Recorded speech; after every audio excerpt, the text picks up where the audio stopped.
Hello, everyone. Welcome to Mindfulness Monday, August 31st, also the birthday of my dear husband. So, Mm. hello to all of you, and I'm so glad that you can connect with us here today.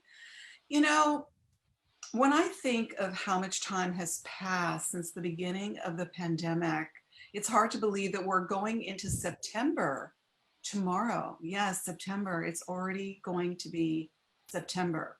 For many people, time isn't moving fast enough to get on the other side of this extremely challenging, unprecedented time. And I know how eager we are to get on the other side of this, to sort of reconnect, if you will, or get a sense of normalcy, some semblance of normalcy, and no longer have to refer to this time as the new normal when there's nothing seemingly normal about it. I refer to this time as an opportunity for personal transformation. And as difficult as it is, we can still use this time not just wishing for better days ahead, which we all want, but to face the difficulties and challenges we're experiencing by going deeper within ourselves and finding our inner resources, gifts, and intuitive guidance to help us through the difficulties and even the suffering we may be experiencing.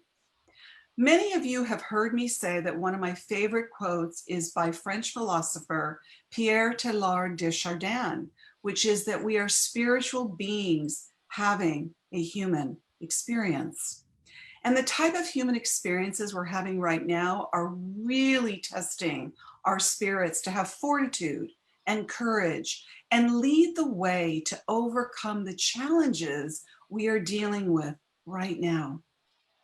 But how can we know that our spirit is here with us to lead the way if we don't even take time to listen to it or even honor it? Which brings me to my special guest today, Carolyn Coleridge. Let me tell you a little bit about her.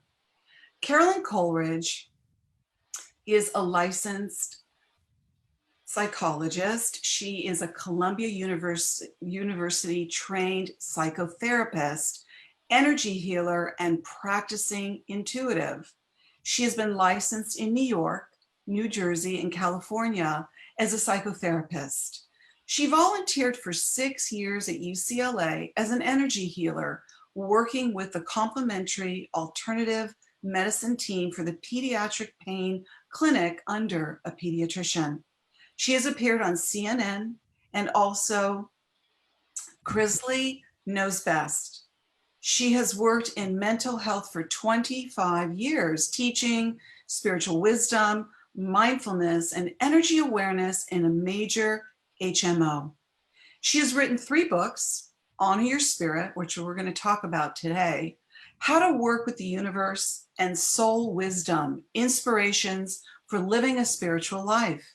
She is a spiritual wisdom teacher at the Den Meditation Center in Los Angeles and has a spiritual healing, reading, and counseling practice in Los Angeles. Welcome to Mindfulness Monday, Carolyn. So wonderful to have you here today. Thank you for inviting me. This is exciting. Yes, there's a lot for us to talk about today. So, I want to start with how wonderful it is that you devoted in an entire book to honoring your spirit, which is Hmm. your title, and how you invite the reader in to really come to know their spiritual nature. I say in my book, Live True, that it's important to start each day taking your spiritual pulse. So I think you and I are trying to make the point that the spirit reigns supreme. Tell our listeners how your personal journey led you to advocate for the spirit to be honored and why it's the basis of your work. Yes, great question. I think when I was studying at Columbia, being a clinical social worker, a psychotherapist, I was having spiritual experiences. They just started opening up. Columbia is a very conservative school. It was one of the oldest schools in in social work. So I just started to see ghosts out of the blue, and they scared me, and I didn't know why I was seeing ghosts. They just like showed up. My mother had a lot of spiritual experiences, even though she was a science teacher. She was the first Black woman to head a science department in Connecticut in a high school.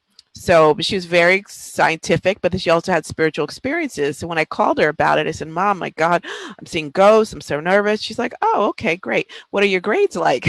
She really minimized it. She says, how are you doing? I'm paying a lot of money for you to be at Columbia. My mother had gone to Columbia, so she pushed me to go there. So I was like, "But this is scaring me." She's like, "Okay, they'll go away," and they didn't.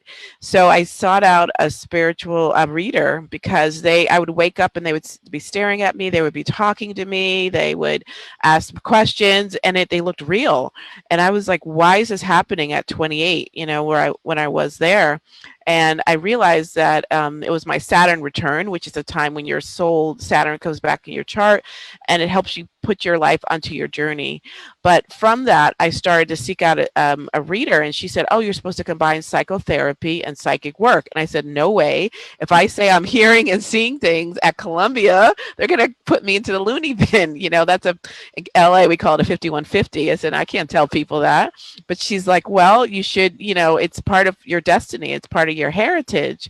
And I told my mother, she's like, "Oh, yeah, yeah, that's part of, us. But, it's just part and parcel of who you are."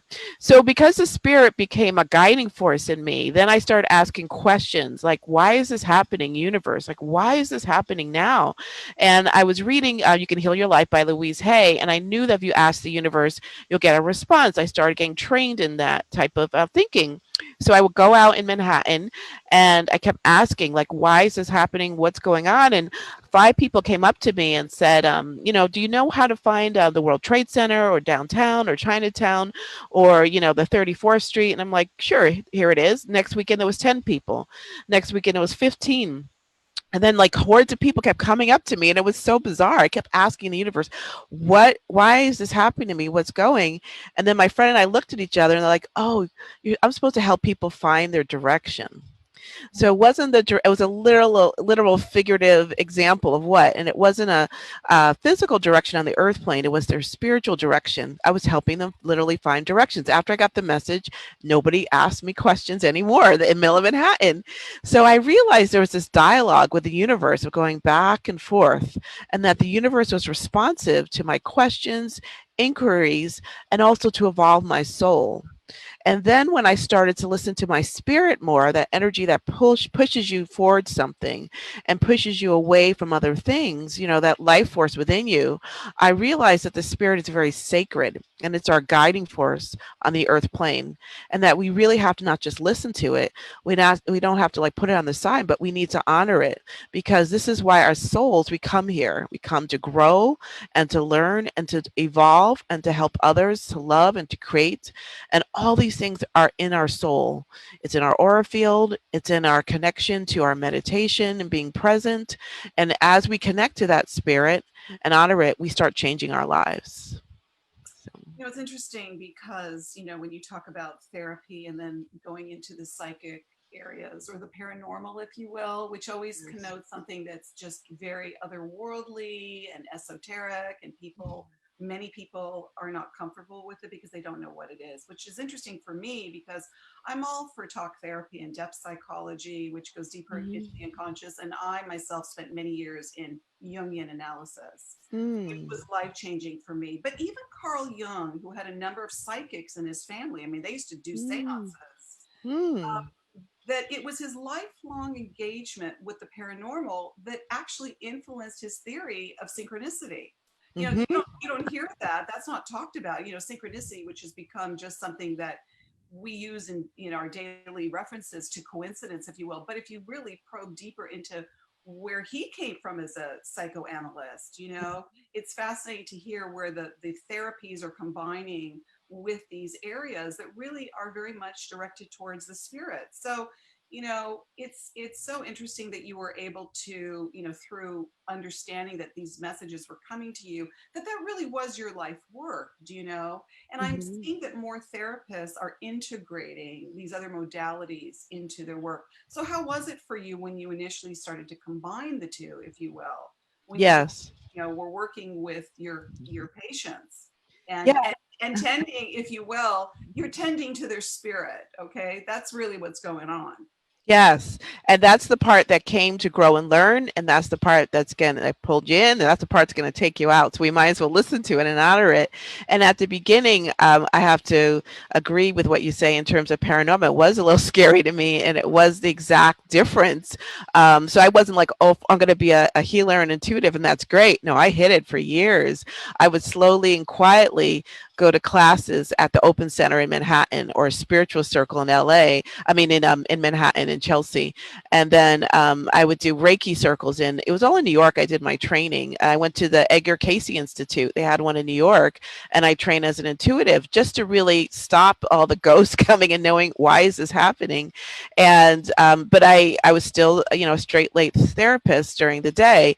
And it wasn't until a client came to me very depressed, suicidal, in my office on 34th Street, and I didn't know what to do with her. And she's like, and I trained as a Reiki person, but I never used it because you're not supposed. There's certain licensing paradigms you're not supposed to do. Like you're not supposed to touch clients when you're a therapist. You're not supposed to do readings or healing. So I was really like, putting up a appropriate boundary as to why people came to me and what I was supposed to do under my license and ethics. But this client was so depressed, and she's like really planning her suicide and how miserable she was. And it was in August, and all the psychiatrists leave. And I was like, oh my God, who am I going to get an evaluation by her? I can't call anyone. So in my mind, in my spirit, it said, send her a Reiki symbol. So I sent her the Choka Ray, and it was telepathic. I mean, I really just literally sent. I didn't put my hand up or anything, and she started to plan her death, and she just stopped. And she's like, "Whoa, what happened?" I said, "I just sent you a symbol." She goes, "I feel this wave of peace and good." She's like, "What is that?" And I said, "It's Reiki." And I was like, "Well, that's, part and parcel of what we're supposed to be doing." So it really helped to heal her. And I said, I have to combine both. So I said, it helped her, and she changed and she got better. And I think she even trained in Reiki. So it's something where it was part of my soul's path. And I realized you're healing the personality. You're only really healing an aspect of it. You have to heal the soul or work with the soul. And psyche means of the mind. Psychic means of the soul. So it's the same word. It's just part of, and I think Carl Jung was way ahead of the stream because, yeah, coincidence is to coincide, and synchronicity is what leads your soul on its path. So, Absolutely. I think personally he was not only a psychoanalyst, but he was a mystic. That's just my mhm, take on it. I know there have been many things written about that, but for me, I think that he traversed many realms, of the psyche and of the unconscious and of the dream world. mhm, So he, for me, really was a perfect example. And back in the day, that was, a long time ago, that he was able to integrate it. We don't think of him as a psychic. I don't think people call Carl Jung a psychic, even though he probably had psychic intuitive abilities. But I think this whole sort of mythology around, psychology or talk therapy, especially today, and as a mindfulness practitioner myself, which, by the way, even something like mindfulness, which is simply, the essence of it is the practice of being present. I've mhm, had people that are a little bit like, what's that? Do you know mhm. what I mean? So something that is, I say, well, actually, I've talked to people and said, NFL players, NBA players, practice mindfulness and meditation. It's not woo woo, I promise you. So I think it's just educating people and getting them comfortable with their own abilities, if you will. That is great that you're implementing that in your work. And I'm trying to introduce that through mindfulness. I think more people will start to get comfortable with it. I love your acronym for SPIRIT. Why don't you give our listeners a more condensed breakdown of it? Yes, I want to say something about presence, which is part of the mindfulness too, and I teach that at a major HMO because in the presence is a present, and the present is our gift, and our gift is our guiding force, is what the divine gave to us. So gift, I say, is God inspired feelings and talent synchronized. So that's our gift. So our gift is our present, and with a present, you have to open. So if we listen to our spirit, we have to open our gifts to live on the earth plane. And then when I talk about this in mindfulness, this is how I open up in a major HMO. I say, what is your spirit? And people just, crickets, like nobody knows what it is. And when you're depressed and burnout and dead tired and drained, I was like, this is words that you use, right? And they're like, yes. And I said, that has to do with your spirit, and elements, because burnout is fire, dead tired is earth, drained is water, and exhaust is air. And I said, all these are elements, and this is what helps us. But in terms of what is the spirit, I say your spirit is synchronicity and signs. Whenever you see synchronicity and signs, that's your spirit, your guiding force leading you. So somebody would say, "Oh my God, I had 3 signs that I should go study teaching, and I got a scholarship in this." I said, "That's your spirit, and your spirit is that part that wants to be alive and moving and showing you." So if you see signs and the signs come in 3, so the synchronicity of the signs, that's part of the spirit leading you. P, what is your purpose? And people are like, I don't know what my purpose is. I said, what are you passionate about? Oh, I love helping kids. I love helping at-risk youth. I love working with geriatric. I said, that's what you're supposed to be doing. Because what you're passionate about becomes your purpose. And then you have a purpose, then you become passionate about it. So it's this play back and forth. So the easiest way to find your purpose is to find your passion. And a lot of people who are depressed and anxious, a lot of times they don't have a purpose. So it really helps to put a light in them. And then I, what is I in terms of spirit? This is your guiding force, the intelligence. The intelligence of spirit leads you on your path. I feel it's part of the energy of the divine that's within us. And that intelligence can create bodies, universes, health, people, planets, food. Who is this creator? I said, whatever creates it, I believe in God, but whatever you believe in, I want to connect to that energy that created all that. And then I want to let that be my guiding force, because that energy has they have your book of life. They know why you're here. So if you start tapping into that, you start getting, your guiding force, your contract that you made to coincide, to synchronize, and to start leading you on your path. So that's the intelligence. That's the I. The other I in spirit is your intuition. The language of our spirit. How does our spirit speak? It's intuition.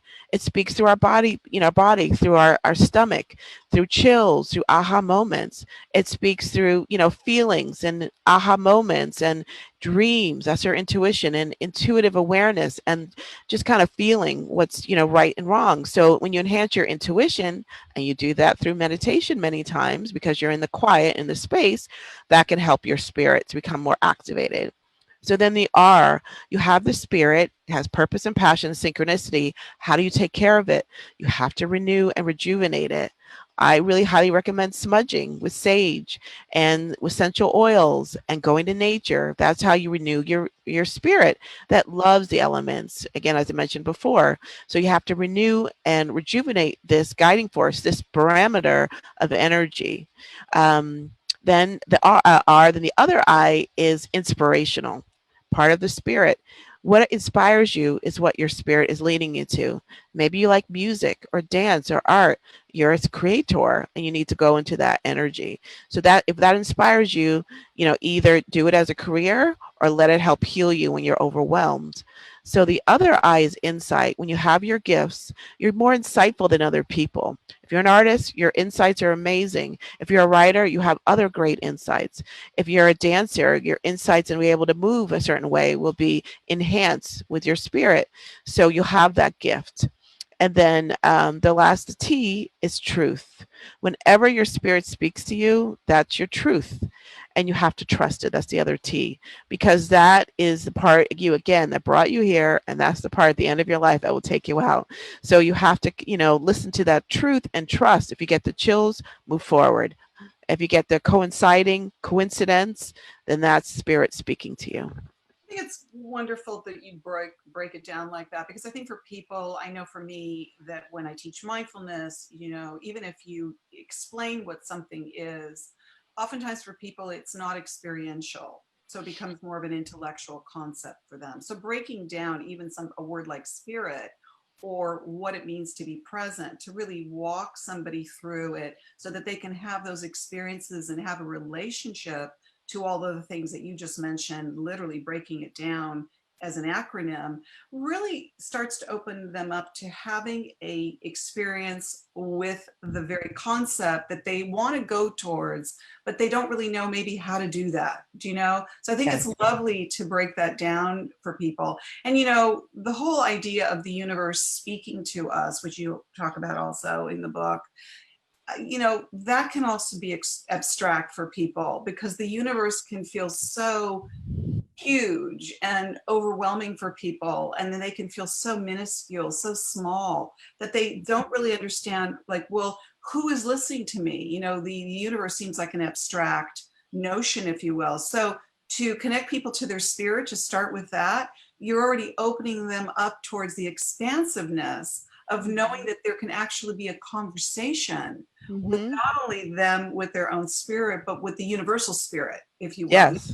universal consciousness. So, it's so beautiful to bring people on this journey that I know that they really long to have. But as you and I know, sometimes the how to's, which your book breaks that down really, and it's very accessible for the reader to know how to go on this journey. And so that these ideas no longer remain in the esoteric and the unavailable sort of mystical realms that people don't feel that they can experience. You talk about your soul and having soul contracts, which you just said a minute ago. Mhm. So tell our listeners, Carolyn, a little bit more about what you mean by that, because some people, again, don't really know, Mhm. what does that mean for me to have a soul contract. Yes, I feel like the spiritual world kind of mimics the physical world. And down here, we have contracts. We have contracts for our phones, or for going to school, or for credit cards. We have all these different contracts we write up.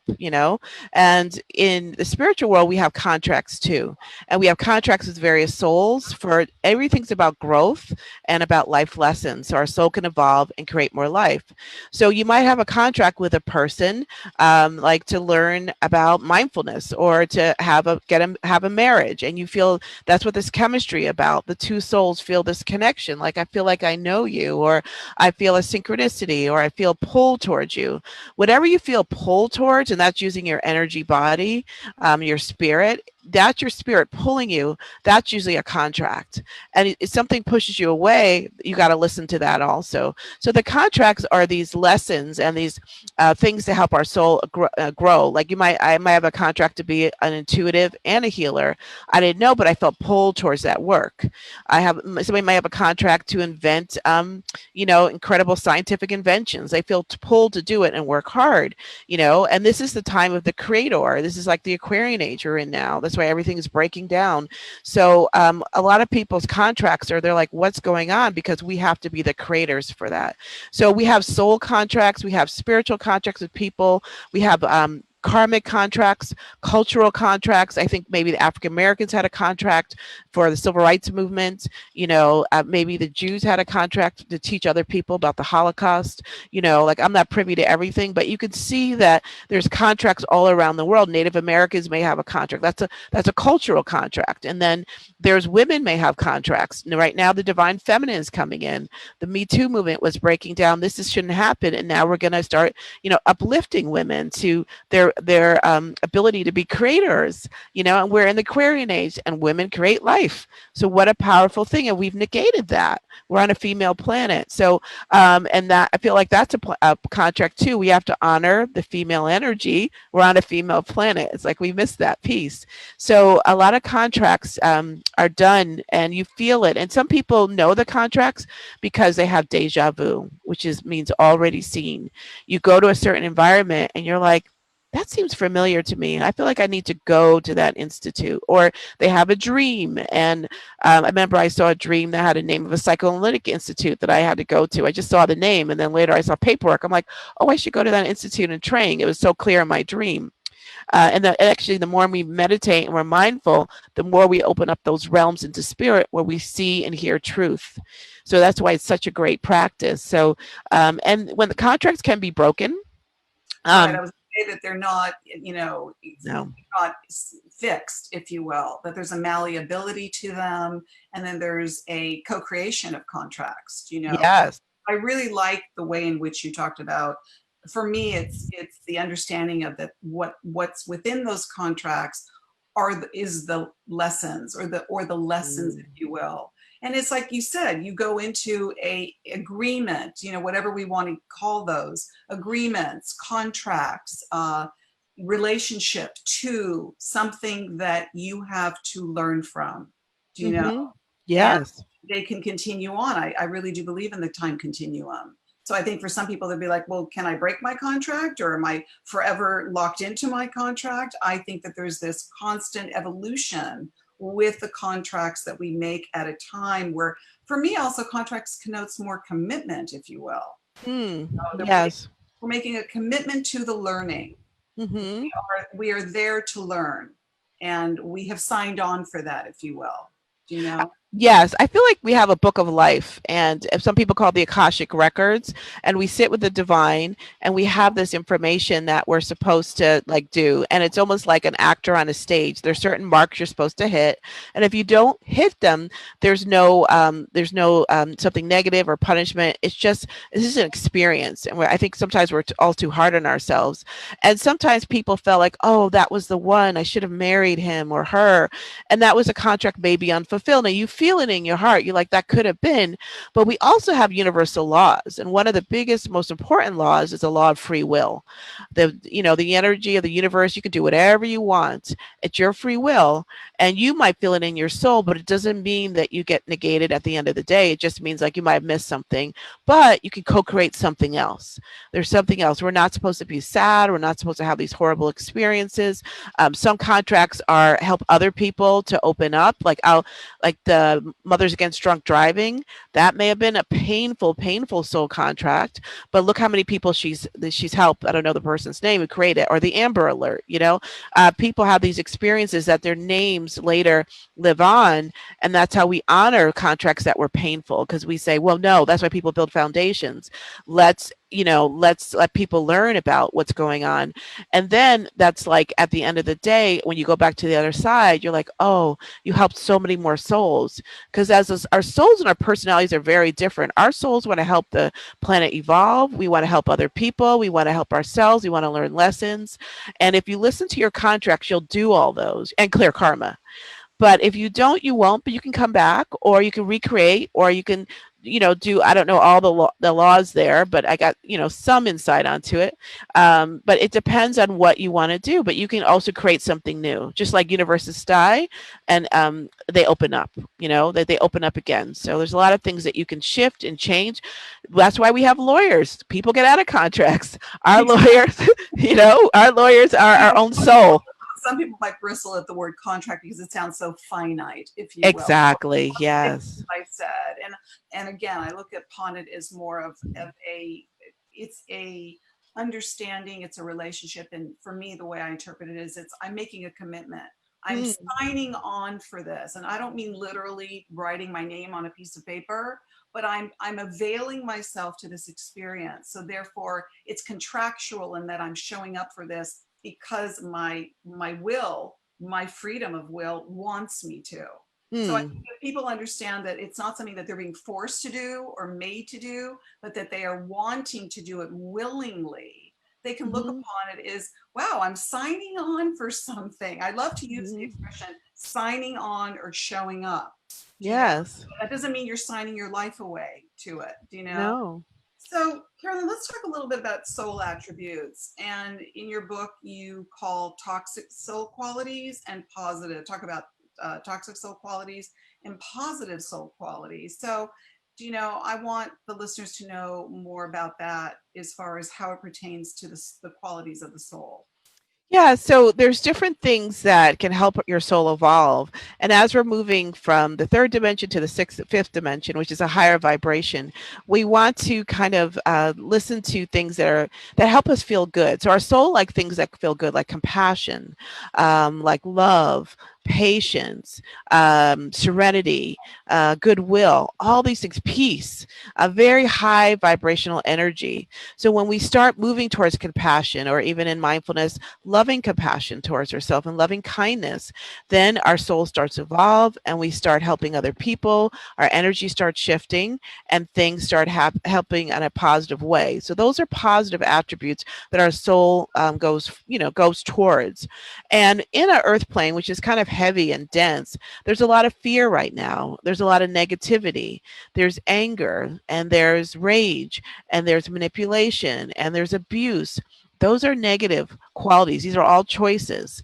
If somebody does something wrong to you, do you want to abuse them, hit them, or do you want to be more compassionate and say, let's talk this out? So it's all these choices that you make. And as you work with more positive soul qualities, your light gets brighter and brighter. This is why when people may see like the Dalai Lama, or somebody who's highly evolved, they're like, wow, their energy is so pure, they're so kind, or they're feeling like this lightness.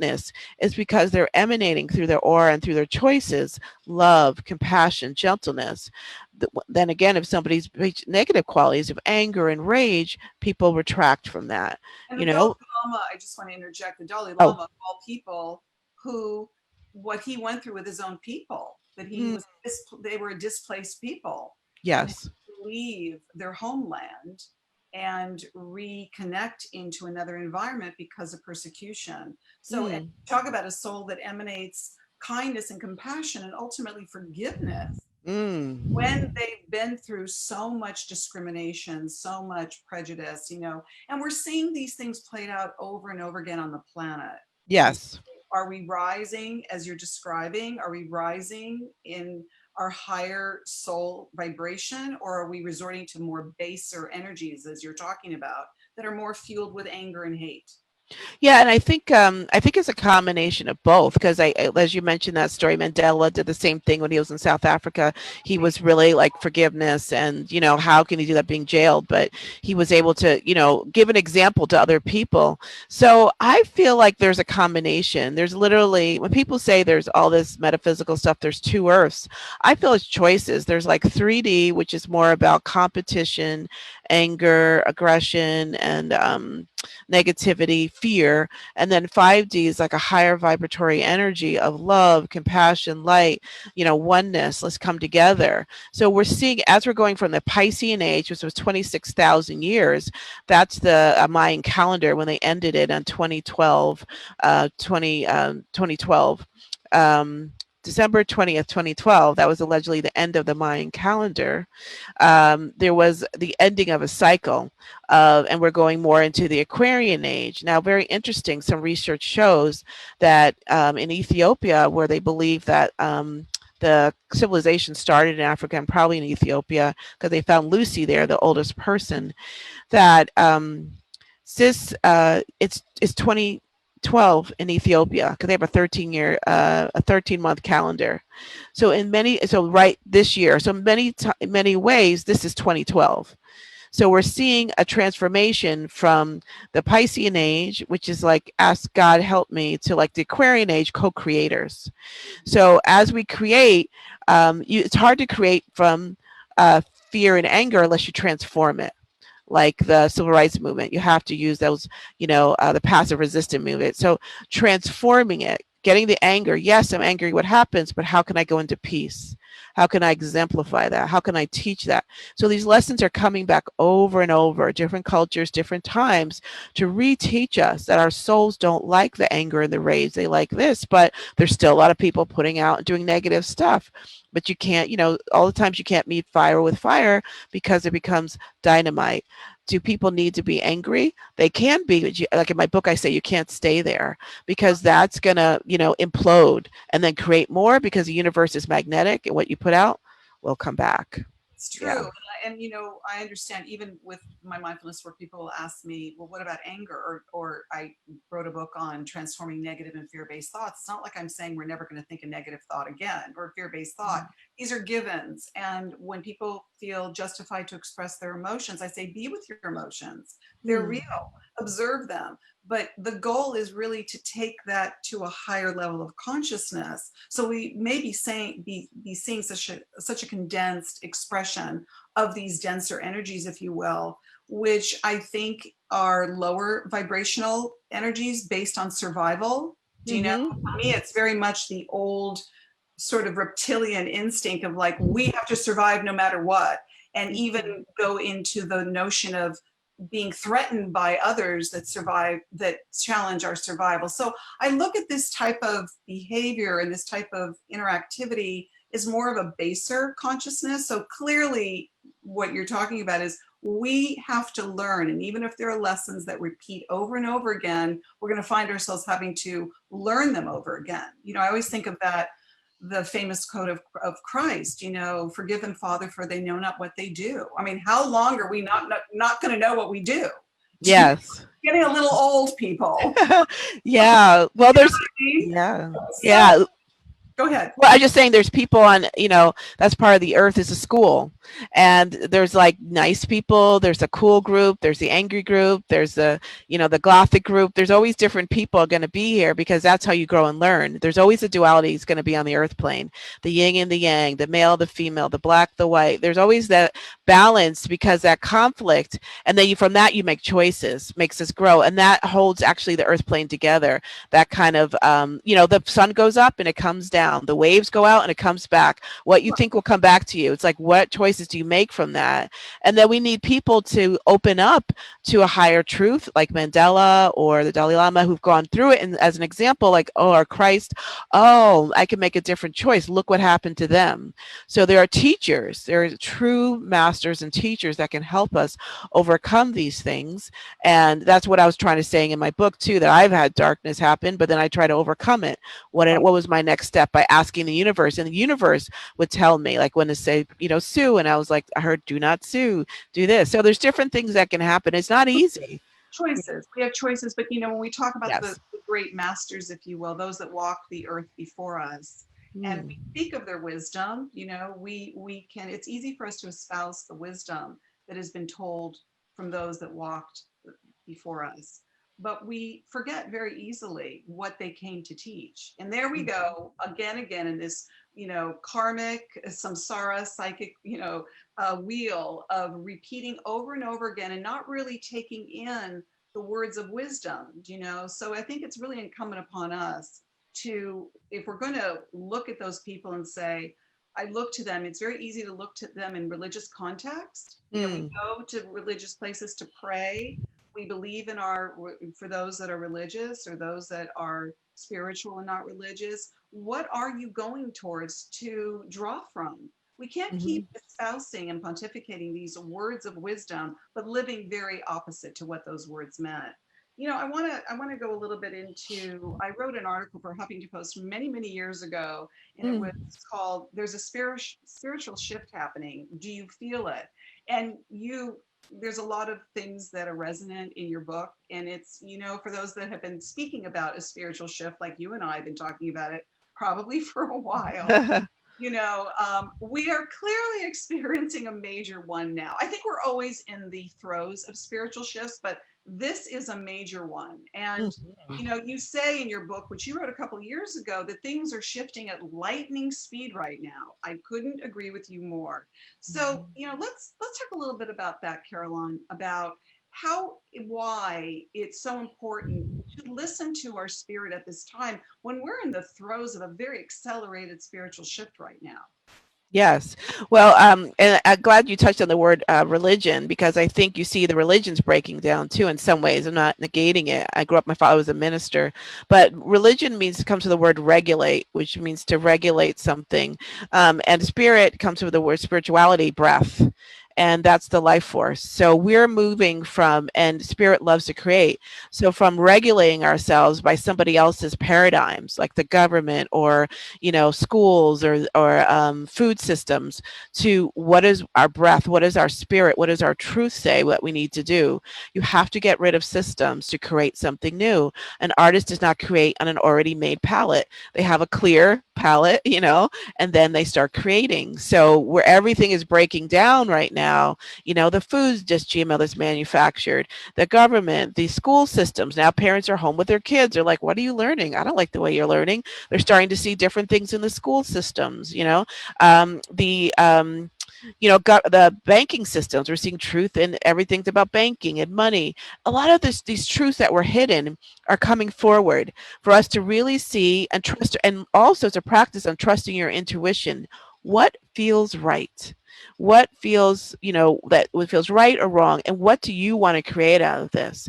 So as these systems break down, even a mental health is breaking down. I'm a Yeah, psychotherapist. I'm teaching about auras and chakras, in mental health, and about I bring crystals in sometimes and essential oils. Um, so because we're opening up to our spirit, because we need to enhance that. We need to spirit needs a clear playing field, so we need to like open up to like, how do you create? And people are like, well, what do I do next? You got to go within. totally. You Yes, got to listen to your heart. totally. Like they've said this before. Say it again. Which is something very uncomfortable for a lot of people. Yes. So it's not easy to want to No. venture within. It's a lot easier to kind of focus on without. Do you And know? that's why these systems are breaking down, because they're up there. People say, well, I need this job, this that. But when so many people are at home, guess what they're doing? They're creating their own businesses. They're creating this. And on earth, that's part of the plan. We're fulfilling the book, because the word heart and earth are the same letters turned around. And it is scary to do things and to create. And I think the artists are way ahead of us, because they know how to work freelance. They know how to tap in. They know how to do that. But They do, but I just want to add that there's a lot of people in the performing arts. I was in the movie business myself for 10 years. There's a lot of oh, people that are, not just them, I'm not singling anybody out, but that they're like, well, who am I if I don't have an audience right now? mm, Who am I if I can't be on a stage? yes. Am I if I can't perform in front of hundreds of thousands of people? So nobody's off the hook here. Uh-huh. Everybody has an opportunity to go within and not be relying on what we draw our energy from to define our identity. Do you know? Yes. It's a major meditation to be with, well, what is my identity if I'm not playing my role, or I'm not, living my life out based on my persona or my identity. So And I yeah. think we're all in this. When I think we're all in this together, this is what the together means to me. Not just even Yes. over a pandemic. I think we're in this together with everything that's going on and that's been going on, which is also requiring us to go within, whether it's the pandemic, whether it's Black Lives Matter, whether it's an election that's coming up. It's about go within and be with self and find out who you are. Hmm. And yeah, that's a good point, because it's making people realize, even as actors, etc., that we are actors on a stage. We are souls. We are, so it's making everyone realize, if they want to, that we're souls that come here for a reason and then we leave. And then how do you create out of nothing? And that's not common to do, and some people can create better than others, but it is starting to listen to your heart and moving with your spirit and your energy and creating. Yeah, I see that the time is going to, you and I easily could talk for hours. I get that, but it's going to fly by. So let's talk a little bit, Carolyn, about clearing karma. You Mm, share your own personal story of how you had to overcome a very difficult professional incident in your life and chose forgiveness as a way mm, to clear karma with somebody that you perceived as dark and abusive, and yeah. who also could have been very threatening to your professional well-being. Yes. Wrote that you embraced spirituality because it is universally loving and Hmm. where you feel understood and accepted. So lovely. Tell our listeners a little more about how you were able to literally take the energy higher and let your spiritual wisdom help move you through such a difficult time. Yes, and it happens every, when I do work stress groups and mindfulness and meditation. And a lot of times people have harassment or, racism or discrimination or gender issues.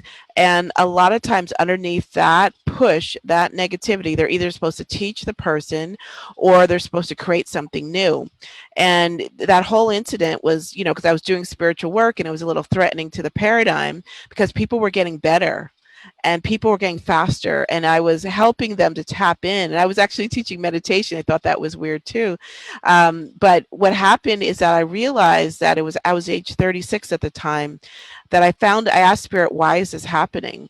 I found a notebook that I had written a note in at age 26. And I said, in 10 years, I need to work on my own. I just wrote that down because something happened at 26. And it was 10 years later. And it's almost like universally, this person was put on my path to help me, to push me out into doing my other spiritual work. And that's when I started working at UCLA as a healer. That's when I'd forgotten about it. How did Spirit get this notebook I just found? Because I was cleaning things out.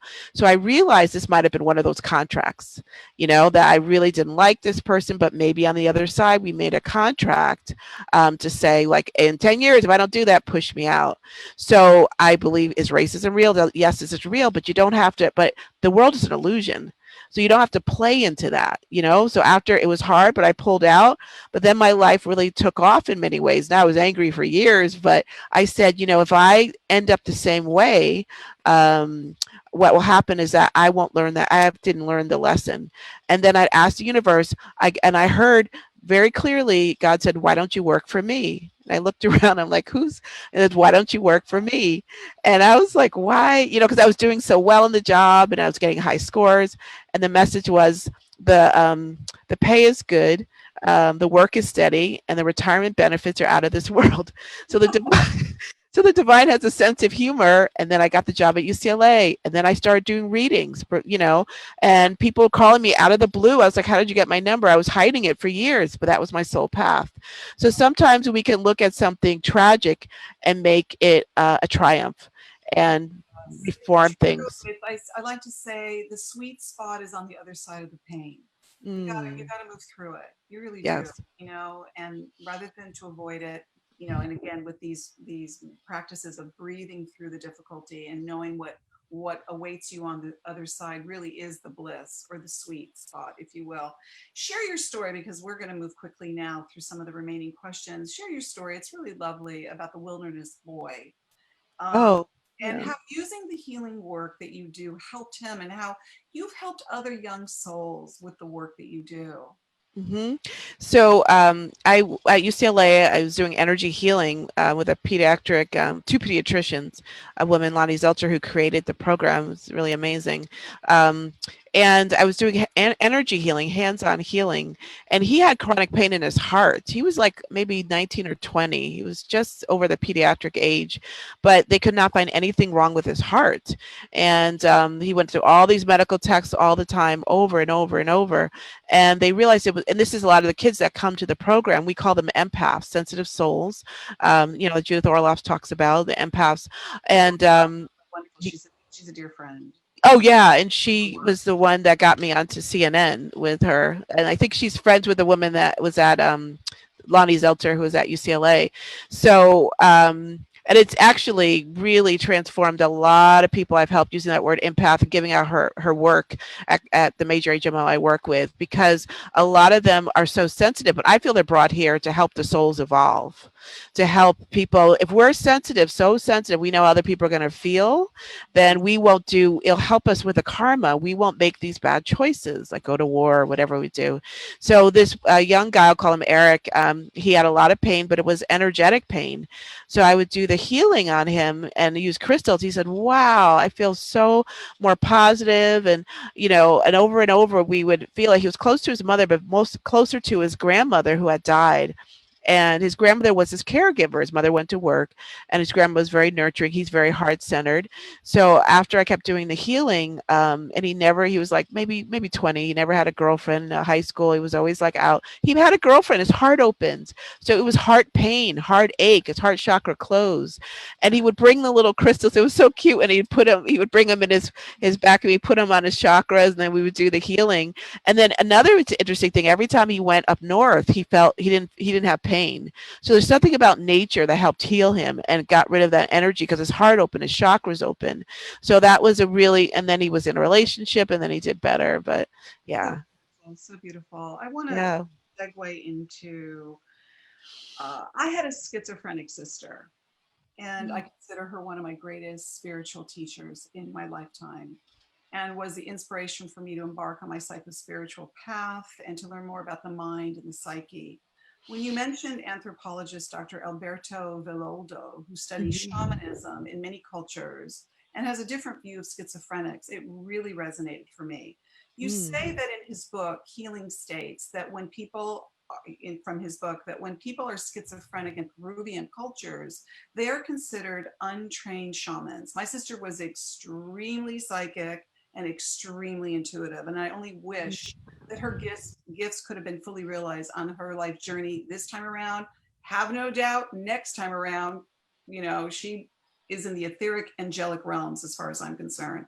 So, I feel that there is so much more to know and learn about what we call mental illness. And in time, we will come to understand the difference between someone who seems that they are losing their mind Mhm. or perhaps hearing the divine, as you say in your book. What are your thoughts about that? Let's talk a little bit about that. Yeah, that's probably going to be the new paradigm because there's different places in Brazil, like they call it Spiritism, where they actually have mediums that come in and help people with mental health disorders. But I do believe that with trauma, what happens is that you hear it with people that have had car accidents or surgeries or physical or sexual abuse, their spirit and their body separate. And when your spirit and your body separates, I think two things can happen. One, your soul is open to other things coming in. There's also chemical imbalances with schizophrenia, which to me means split mind, because then there's also what happens is that if you leave that soul open, I feel like energies can get in there and kind of mess with the brain. I really do. There is, I don't remember the study, but there's a study that's showing that people who meditate and schizophrenic both go to the alpha state. So I feel that's why schizophrenics can actually hear things, but they're hearing lower energies. I've had, and this is just from practice, I've had many schizophrenics, especially when I was in Manhattan, that would like read me. They would tell me things, but then they would say something really mean at the end. And it was like a negative force was saying something like so vicious. And I was like, who are they listening to? Right. It's like, is it's positive, positive? Then they're like, you're mean and evil. It's like a dark force. And I feel like they're just tapping into lower energy. And a shaman would just open them up. Being a host, just like they're being a host, they are Yes. for the darker energies, if you will. And I think the inability to filter out the darker energies because it comes through them. So, I had one as a sister, you've worked with Mm. clinically. Yeah, yes, and they're always so intuitive. And then there also is sometimes trauma or chemical imbalances, and they're probably when we start working with energy more. I also know a lot of people that are bipolar are very like intuitive. They also have really powerful dreams, and that mania is like a heightened energy vibration. Now, I'm not saying people should always take their meds and be careful because we don't have the platform to work with that yet, but in other cultures they do. So if we start integrating and we start connecting and talking more, we may be able to help some of these people. And I've worked with people that are schizophrenic and other things and help them to. I worked with a guy remotely. I've never met. It was my intern's brother who was having a lot of problems, and I would pray for him every night. And I felt these two energies attached, and my intern was like, oh my gosh. He used to always talk about these two big beings in his room. I thought he was crazy. And I said, I think he has attachments. And I was starting to clear his field and pray for him. And he actually he got hospitalized and he got better. First time ever in the 10 years he was schizophrenic, he started to take his meds. All I was doing was praying with him. I never met him and praying for him. So what can prayer do? And then I started clearing. Then he ended up taking his meds. Then she said, then he stepped down, then he got out of group, and then he started to lead the groups. And I was like, are you crazy? And I was like, I never met him. And so her family was Korean, and they said that they have Korean healers that kind of recommended that, but they didn't believe it until, like, they said, we want to go back to that. I lost track of him, but he got better. Then he eventually got discharged, which never happened. And there was something with prayer, work with these negative energies. And in her household, she told me that her father was very abusive and he was alcoholic. And alcohol can bring in darker energies. There's a great article called The Spiritual Consequences of Alcohol Consumption. And the word alcohol comes from the word alcohol, Alkuhl, which means comes to the word ghoul, which whenever you bring alcohol, you put holes in your energy field. It can bring in dark energies. And when I talk about this stuff in mental health, a lot of people resonate with it. And these are people that are struggling with this Right. kind And of stuff. I think a lot of people that that are struggling with addiction really are looking to connect to something that's more of the divine, if you will, Yeah. or Oh, yes. or of spirit, but they do it through these substances, which give them the high, but then they drop low again. And I think the high that they're really wanting to reach is whatever you want to call it, God, the divine, source. But it's unfortunate because the very thing that they shouldn't be ingesting or putting into their system is the very thing that's hurting them. So we're towards the end here, and I want to combine two questions, if I will, if we can move through them, cover them in 5 minutes. So, as an intuitive and healer, there might be people out there that are listening and they themselves want to become an intuitive healer. So give them some insight into that, and then I want to segue into our last question together. Yes. Well, there's different trainings. I do trainings remotely, and there's a lot of trainings out there. And it's really about getting a good teacher. I would meditate more. I know Judith Orloff has a lot of great classes. I have classes, and you go with somebody you resonate with. And that you also should learn how to protect your energy. You should learn how to, just don't open up and do it on your own, because there's a lot that can make people go a little off sometimes. Not saying all the time. If I didn't have my mother to guide me, I could have thought I was losing, going crazy. But you have to get a teacher to guide you. You're opening up into a different realm. You need to pray regularly. You need to connect to angels and guides and spirits and meditate, and then get more connected to your own soul. And I'm trying to demystify, spirituality, intuition. It's our natural part of our language. And to be a healer, you can get trained in Reiki. There's hands-on healing. There's therapeutic touch. There's a lot of ways that you can learn healing, and healing more naturally, healing with your spirit, and working with your aura. And there's tons of training out there. Great time to look at remote classes. Exactly. So as we end, Carolyn, I want to end with commending you on your ability to honor your spirit in the way that you have. And even with everything you've been through, you chose to take it higher and view whatever you were experiencing as some type of spiritual initiation. I have to say, and I don't want to open up a can of worms here because it could be a whole other conversation, but that when I read in your book where you shared your horrific experience having surgery, my mouth dropped when I saw that you wrote in your book, "I can't breathe." And Mm. literally almost died in the hospital. Now we know those same words were uttered by Oh, George. I can't hear you for some reason. Um, Oh, there it is. Now we know that those same words were uttered by George Floyd as he was being brutally Mm. murdered. And those words, "I can't breathe," will be etched in our mind forever. But you wrote your book in 2016, and even though the context was different, you Mm. you also went through the experience of being treated horribly, a way in which you wouldn't treat an animal, as you say. So I saw this parallel when I was reading that. But how interesting Mm. that she said those words, 2016. We've just become familiar with the "I can't breathe" words of George Floyd. That's synchronistic in itself. And you really go into depths of what a nightmare situation that was for you. And you felt like you were even losing a part of your soul. But you still chose to do your spiritual work and take the energy higher, as difficult as that was. And when you came through the other side of what felt like a complete nightmare, you had many deep realizations. So I want to leave uh, with the listeners getting some kind of understanding because of what you write about in your book, that how it might help others on their difficult journey, or what you call the nexus point, which is a point on Mhm. the stage of life you must hit to transcend pain and suffering. We literally have just a minute or two. Leave us with some pearls. I know I Yes. tell everybody that Carolyn's book, Honor Your Spirit, is full of so many of them, but leave us with something that you think could be the takeaway for our listeners today. Yes. So I Can Breathe was also honoring at the time Michael Brown, who was also killed that way, and that was the slogan back then.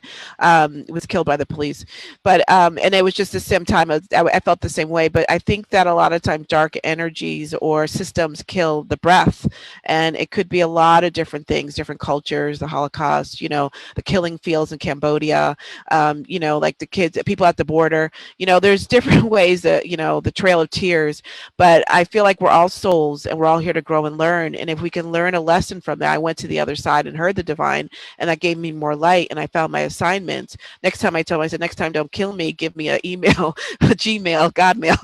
But, I just feel that if we listen to our spirit and honor us, no matter what happens to us, we'll know at the end of the day, we chose the highest road and did the highest calling, and that we will clear our own karma, will help humanity, will help ourselves, and will help the planet evolve.